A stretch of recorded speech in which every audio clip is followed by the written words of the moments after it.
గురు చరిత్ర అంటే చాలా మంది దత్త చరిత్ర అని మాత్రమే అనుకుంటారు. కానీ గురు చరిత్రలో ఒకానొక సందర్భం లోపల దత్తుల వారిని మీకు ఎంతమంది గురువులు ఉన్నారని అడిగినప్పుడు వారు దాదాపు 24 మంది గురువులు ఉన్నారు అని చెప్పేసి తెలియజేస్తారు.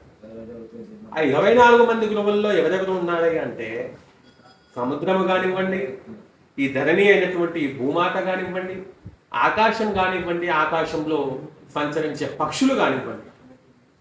అంటే స్వామివారు ఏం చెప్తున్నారంటే ప్రకృతిలో ఉన్నటువంటి ప్రతిదాని నుంచి కూడా నేర్చుకోవాలన్నటువంటి తపన ఉండాలి. కానీ ఈ ప్రకృతి మొత్తం కూడా గురుస్వరూపంగా విరాజిల్లుతుంది అన్నటువంటి పరమ సత్యాన్ని శ్రీ దత్తుల వారు మనకు బోధించారు.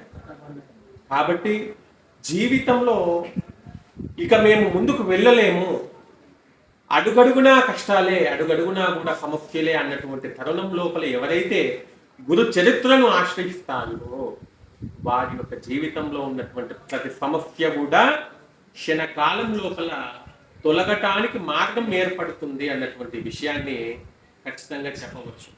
కాబట్టి ప్రతి ఒక్కరి జీవితంలో ఒక్కసారైనా గురు చరిత్రను తప్పకుండా చదవాలి. అటువంటి గురు చరిత్రను ఎప్పుడైతే ఆశ్రయిస్తామో అప్పుడే ఈ మానవ జన్మ సార్థకమవుతుందని తెలియజేస్తూ శ్రీ సద్గురు దత్తాత్రేయ స్వామి నమో.